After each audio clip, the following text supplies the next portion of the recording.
किसी शहर के रेलवे स्टेशन पर एक भिखारी रहता था। वहां आने जाने वाली रेलगाड़ियों में बैठे यात्रियों से भीख मांगकर अपना पेट भरता था। एक दिन जब वह भीख मांग रहा था तो सूट बूट पहने लंबा सा एक व्यक्ति दिखा। उसने सोचा कि यह व्यक्ति बहुत अमीर लगता है, इससे भीख मांगने पर यह मुझे जरूर अच्छे पैसे देगा। वह उस लंबे व्यक्ति से भीख मांगने लगा। भिखारी को देखकर उस लंबे व्यक्ति ने कहा, क्या तुम हमेशा मांगते ही रहते हो? क्या कभी किसी को कुछ देते भी हो? भिखारी बोला, साहब मैं तो भिखारी हूँ, हमेशा लोगों से मांगता ही रहता हूँ।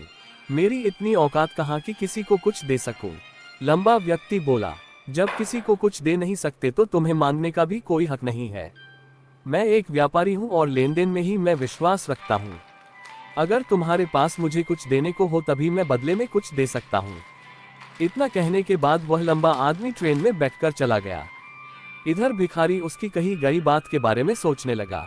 उस लंबे व्यक्ति के द्वारा कही गई बात उस भिखारी के दिल में बैठ गई। वह सोचने लगा कि शायद मुझे भीख में इसलिए अधिक पैसा नहीं मिलता क्योंकि उसके बदले में मैं किसी को कुछ दे नहीं पाता हूँ। लेकिन मैं तो भिखारी हूँ, किसी को कुछ देने लायक नहीं है। लेकिन कब तक मैं किसी को कुछ बिना दिए केवल मांगता ही रहूंगा। बहुत सोचने के बाद उस भिखारी ने निर्णय लिया कि जो भी व्यक्ति उसे भीख देगा उसके बदले में वह भी कुछ ना कुछ देगा। लेकिन अब उसके दिमाग में यह प्रश्न चल रहा था, क्यों और कुछ भिखारी है तो भीख के बदले में दूसरों को वह क्या दे सकता है। इस बात को सोचते हुए उसे 2 दिन हो गए, लेकिन उसे अपने प्रश्न का कोई उत्तर नहीं मिला था। तीसरे दिन जब वह स्टेशन के पास बैठा हुआ था तभी उसके नज़र कुछ फूलों पर पड़ी जो स्टेशन के आसपास के पौधों करके गए थे। उसने सोचा, क्यों ना मैं लोगों को फूल के बदले में कुछ फूल दे दिया करूं। उसको अपना यह विचार अच्छा लगा और उसने वहां से कुछ फूल तोड़ लिए। अब वह ट्रेन में भीख मांगने पहुंचा। अब जब भी कोई उसे भीख देता तो उसके बदले में वह भीख देने वालों को कुछ फूल दे देता। उन फूलों को लोग खुश होकर अपने पास रख लेते थे। अब भिखारी रोज फूल तोड़ता और भीख के बदले में उन फूलों को बांट देता। कुछ दिनों में उसने महसूस किया कि अब उसे बहुत अधिक लोग भीख देने लगे हैं। वह स्टेशन के पास के सभी फूलों को तोड़ लाता था। जब तक उसके पास फूल रहते थे तब तक उसे बहुत से लोग भीख देते थे, लेकिन जब फूल बांटते बांटते खत्म हो जाते तो उसे भीख भी नहीं मिलती थी। अब रोज ऐसा ही चलता रहा। एक दिन जब वह भीख मांग रहा था तो उसने देखा कि वही लंबा आदमी ट्रेन में बैठा है जिसकी वजह से उसे भीख के बदले फूल देने की प्रेरणा मिली थी। भीख मांगते मांगते उस लंबे व्यक्ति के पास पहुंच गया और भीख मांगते हुए बोला, आज मेरे पास भीख के बदले कुछ देने के लिए है। आप मुझे भीख दीजिए तो बदले में मैं आपको कुछ फूल दूंगा। उस लंबे व्यक्ति ने उसे भीख के बदले कुछ पैसे दे दिए और भिखारी से कुछ फूल ले लिए। इस लंबे व्यक्ति को ये बात और पसंद आए और बोला, वाह क्या बात है, आज तुम भी मेरी तरह एक व्यापारी बन गए हो। इतना कहकर फूल लेकर वह लंबा व्यक्ति ट्रेन से उतर गया। लेकिन उस लंबे व्यक्ति द्वारा कही गई बात एक बार फिर से उस भिखारी के दिल में उतर गई।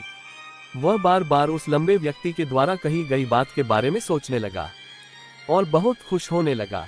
उसकी आंखें अब चमकने लगी। उसे लगने लगा कि उसके हाथ अब सफलता की वह चाबी लग गई है जिसके द्वारा वह अपने जीवन को बदल सकता है। वह तुरंत ट्रेन से नीचे उतरा और उत्साहित होकर बहुत तेज आवाज में ऊपर आसमान की तरफ देखकर बोला, मैं भिखारी नहीं हूँ, मैं तो एक व्यापारी हूँ, मैं भी अमीर बन सकता हूँ। लोगों ने उसे देखा तो सोचा शायद ये भिखारी पागल हो गया है और अगले दिन से वह भिखारी उस स्टेशन पर कभी नहीं दिखा। लेकिन 6 महीने बाद इसी स्टेशन पर 2 व्यक्ति सूट बूट पहने यात्रा कर रहे थे। दोनों ने एक दूसरे को देखा तो उसमें से एक ने दूसरे से हाथ मिलाया और कहा, क्या आपने मुझे पहचाना? दूसरा व्यक्ति बोला, नहीं, क्योंकि मेरे हिसाब से हम पहली बार मिल रहे हैं। पहला व्यक्ति बोला, मुलाकात में बताया कि मुझे पहली बार नहीं क्या करना चाहिए, तीसरी बार मिल रहे हैं। और दूसरी मुलाकात में बताया कि मैं वास्तव में कौन हूँ। वैसे हम पहले 2 बार आया और अचंभित होते हुए बोला, हाँ याद आया, तुम वही भिखारी हो जिसे मैंने एक बार भेज देने से मना कर दिया और दूसरी बार मैं तुमसे कुछ फूल खरीदे थे। लेकिन तुम आज ये सूट बूट में कहाँ जा रहे हो और आजकल क्या कर रहे हो? तब पहला व्यक्ति बोला, हाँ मैं वही भिखारी हूँ, लेकिन आज मैं फूलों का एक बहुत बड़ा व्यापारी हूँ और इसी व्यापार के काम से ही दूसरे शहर में जा रहा हूँ। कुछ देर रुकने के बाद वह फिर बोला, आपने अपने पहले मुलाकात में मुझे प्रकृति का वह नियम बताया था जिसके अनुसार हमें तभी कुछ मिलता है जब हम कुछ देते हैं। लेन देन का ये नियम वास्तव में काम करता है। मैंने ये बहुत अच्छी तरह महसूस किया है, लेकिन मैं खुद को हमेशा भिखारी ही समझता रहा। इससे ऊपर उठकर मैंने कभी कुछ सोचा ही नहीं। और जब आपसे मेरी दूसरी मुलाकात हुई तब आपने मुझे बताया कि मैं एक व्यापारी बन चुका हूँ। अब मैं समझ चुका था कि वास्तव में मैं एक भिखारी नहीं व्यापारी बन चुका हूँ। मैं समझ लिया था कि लोग मुझे इतनी भी क्यों दे रहे हैं, क्योंकि वह मुझे भीख नहीं दे रहे थे बल्कि उन फूलों का मूल्य चुका रहे थे। सभी लोग मेरे फूल खरीद रहे थे क्योंकि इससे सस्ते फूल उन्हें कहाँ मिलते। मैं लोगों के नज़रों में एक छोटा व्यापारी था, लेकिन मैं अपनी नज़रों में एक भिखारी ही था। आपके बताने पर मुझे समझ आ गया कि मैं एक छोटा व्यापारी हूँ। मैं ट्रेन में फूल बांटने से जो पैसे इकट्ठे किए थे उनसे बहुत से फूल खरीदे और फूलों का व्यापार करना शुरू कर दिया।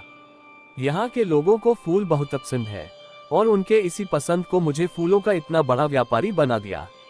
दोनों व्यापारी अब खुश थे और स्टेशन आने पर उतर गए और अपने अपने व्यापार की बात करते करते हुए आगे बढ़ गए। दोस्तों, इस कहानी से हमें बहुत कुछ सीखने को मिलता है। कहानी में लंबा व्यापारी गिव एंड टेक के नियम को बहुत अच्छी तरह जानता था। दुनिया के सभी बड़े व्यापारी इसी जीवन के नियम को पालन करके सफल हुए हैं। इस फॉर्मूले को उसने भिखारी को भी बताया। भिखारी ने इस प्राकृतिक नियम को अपना लिया और इसका असर उसके जीवन में साफ दिखाई देने लगा। उसने अपनी सोच बदली और उसकी जिंदगी बदल गई। ये कहानी हमें बताती है कि यदि हम अपनी सोच बदल ले तो कुछ भी हासिल किया जा सकता है। यदि हम खुद को छोटा समझते रहेंगे तो हमेशा छोटे ही बने रहेंगे। बड़ा बनने के लिए हमें अपनी सोच को बदलना होगा और खुद के बारे में बड़ा सोचना होगा। कहानी का सार यह है कि सफलता आपकी सोच में छुपी होती है। खुद का आत्मसम्मान जगाए, अपनी सोच को बड़ा बनाए और देखिए कैसे आप सफलता के शिखर पर पहुंच जाते हैं।